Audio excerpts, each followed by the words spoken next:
का शब्द बताता है कि आप आश्रित नहीं हैं, आप समर्थ खेवैया की नौका में नहीं बैठे हैं, अभी तैरने वाले हैं। तो अब आपको डर लग रहा है कि पता नहीं मैं पार जाऊंगा कि नहीं जाऊंगा, कि डूब तो नहीं जाऊंगा बीच में।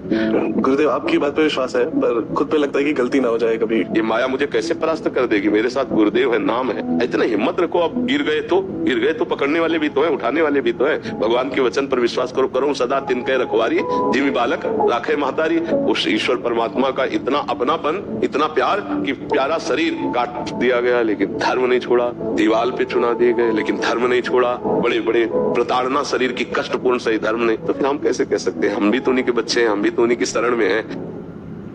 कार्तिकेय त्रिपाठी जी, नीदरलैंड्स। राधा वल्लभ शेयर जी, राधा वल्लभ शेयरवंश महाराज जी।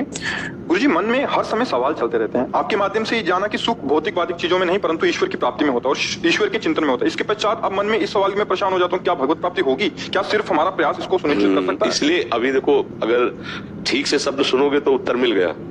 पहले शब्द कहा कि गुरु के चरणों का आश्रय ले लो। आपका शब्द बताता है कि आप आश्रित नहीं हैं। अगर आश्रित होते तो क्या भगवत प्राप्ति होगी, ये प्रश्न नहीं उठ सकता। आप समर्थ खेवैया की नौका में नहीं बैठे, अभी तैरने वाले हैं।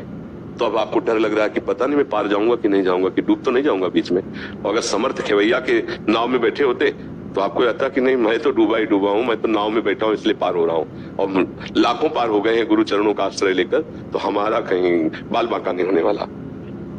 जब तक हम गुरुदेव के चरणों का आश्रय नहीं लेते तो ये प्रश्न नहीं खत्म होगा।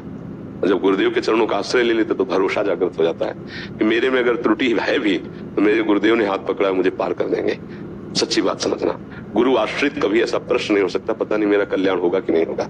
नहीं, समर्थ गुरुदेव हैं, मेरे में कमी है, मैं तैर नहीं सकता पर मैं उनकी नौका में बैठा हूं इसलिए पार हो जाऊंगा। बस समझ में? हाँ, अपार संसार समुद्र मध्य, ये बड़ा अपार संसार समुद्र है, इस पे कैसे पार जाऊं? समझतो में शरणम की मस्ती, किसकी शरण जाऊं, कैसे पार हूं? तो गुरु कृपालु कृपया वदेत श्री विश्वेश्वर पादाम्बुज दीर्घ नौका। गुरुदेव ने कृपा करके बताया कि भगवान जो विश्वेश्वर है, इनके चरणों का आश्रय ले लो, ये दीर्घ नौका है, इस संसार समुद्र से पार कर देगी। मामे भी प्रपद्यन्ते माया में तम तरन्ते थे। अब हम कैसे चले? अब गुरुदेव का आश्रय लो, वो जो कह रहे हैं उनकी बात पर विश्वास करो, वैसे चल दो। तो चलने से क्या होगा, ये प्रश्न खत्म हो जाएगा आपका। जैसे गुरुदेव आपकी बात पे विश्वास है, पर खुद पे लगता है कि गलती ना हो जाए कभी। खुद तैरने के लिए तैयार हो क्या? नौका पे बैठे रहो। नौका में बैठने का मतलब होता है, नौका किसे कहते हैं? नानक साहब जी ने कहा, नानक नाम जहाज है, चढ़े से उतरे पार। अब अगर हम नौका में बैठे मतलब नाम जप कर रहे हैं तो मुझे विश्वास क्या, मेरा पार हो गया। अच्छा, मेरे से गलती हो जाएगी तो जैसे छोटा बच्चा है ना, तो इधर उधर की चीजें देखता है तो पहले माँ की तरफ देखता है ऐसे, अच्छा अम्मा ऐसे कह देते तो नेत्र हटा लेता है। ऐसे ही हम प्रभु और गुरुदेव की तरफ देखते हैं। हमारे मन में गंदी बातें उठती हैं, यार मेरे गुरुदेव देख रहे हैं, मेरे प्रभु देख रहे हैं, अगर मैं गंदी बात करूंगा तो मुझे डांट लगेगी, मेरा भजन रुक जाएगा। भजन में जब प्रीति होगी तो गंदी बातें सब छूट जाएंगी। डरो मत। ये डरने का देखो, अगर पहले सोच ले कि मैं युद्ध करूंगा, पता नहीं कहीं घाव हो जाए तो, हार गया तो, ऐसे नहीं। वीर योद्धा परिणाम में वो पहले युद्ध देखें, जो होगा सो होगा, पहले मैं युद्ध करूंगा। वीर योद्धा ऐसे सोचता है। ऐसे ही हमको सोचना है कि मैं गुरु के सहारे हूँ, गुरु मेहरबान तो चेला पहलवान। ये माया मुझे कैसे परास्त कर देगी? मेरे साथ गुरुदेव है, नाम है।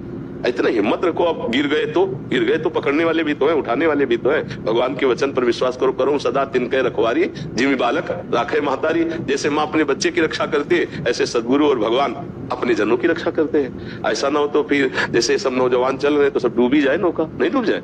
हाँ, भूल से भी कोई गलती का कोई सवाल ही नहीं, इनके मन में गलती उठेगी तो इष्ट और गुरुदेव चढ़े बैठे इनके ऊपर, मन को दबा करके चलाया जाता है। तो डर तब होता है जब हम स्वयं पार होना चाहते हैं, और डर तब नहीं होता जब हम इष्ट और गुरु के भरोसे होते हैं। अब डर क्या? गर्दन कटवाने में भी डर नहीं हुई महापुरुषों को, अपनी धर्म अपनी निष्ठा से नहीं हटे, गर्दन कटवा दी। सोच लो कैसा निडर स्वभाव हो गया। भगवान का भरोसा, उस ईश्वर परमात्मा का इतना अपनापन, इतना प्यार कि प्यारा शरीर काट दिया गया लेकिन धर्म नहीं छोड़ा, दीवाल पे चुना दिए गए लेकिन धर्म नहीं छोड़ा, बड़े बड़े प्रताड़ना शरीर की कष्टपूर्ण सही धर्म नहीं। तो फिर हम कैसे कह सकते हैं हम भी तो उन्हीं के बच्चे हैं, हम भी तो उन्हीं की शरण में हैं, हम भी तो उसी परमात्मा का आश्रय लिए। तो कहीं ना कहीं आश्रय में कमजोरी, तो ऐसा बोल रहे हैं आप क्यों? नहीं, मतलब विश्वास में तो कोई कमजोरी नहीं गुरुदेव। तो फिर निश्चिंत रहिए, कोई है, चाहे जहां रहो तुम, मतलब कहीं भी रहो। भगवान ने जब वामन रूप विस्तार किया तो एक में पूरा सब ऊपर का हिसाब किताब नाप लिया था और एक में नीचे का सब नाप लिया था, 7 लोग नीचे के, और कहा तीसरा पग दे महाराज बलि से। तो सोचो आप कहीं भी हो, हॉलैंड, इंग्लैंड, अमेरिका, भगवान से दूर हो क्या? भगवान के चरणों के पास ही हो, सब भगवान के अंतर्गत। हम विराट रूप भगवान की गोद में वास करते हैं। भगवान को कहा गया महतो महियान, अणुअणियान, इतने छोटे हैं कि जिसे तुम सूक्ष्मदर्शी से जिस जीव को देख सकते हो उसके अंदर भी आराम से सो रहे हैं वो, और इतने महान है कि अनंत ब्रह्मांड भी उनके अंदर भी कोने में है। ऐसे भगवान के हमें तो हमें थोड़ी सोचना है इतनी दूर देश में भगवान हमारी रक्षा कैसे करेंगे। भगवान सर्वत्र है, तो जहां आप हो वहां भी है। भगवान सबके हैं तो आपके भी हैं। भगवान सब समय में है, तो जिस समय आपको कोई खतरा होने वाला उस समय भी भगवान है। पर आप भगवान से को भूल जाते हैं, भगवान से विमुख हो जाते हैं, तभी आप धोखा खाते हैं। अगर भगवान की याद रहे तो आपको कोई परास्त नहीं कर सकता। दूर रहता हूँ ना तो वहाँ पे आपको रोज सुनता हूँ, पर क्योंकि दूर रहता हूँ तो कभी कभी तो आप ये सोचो जैसे आज हमसे बात कर रहे हो नजदीक बैठ के, तो ऐसे मोबाइल में रख लिया, ऐसे नहीं थे सोच महाराज सत्संग कर रहे हो, मैं सुन रहा हूँ बैठे हुए।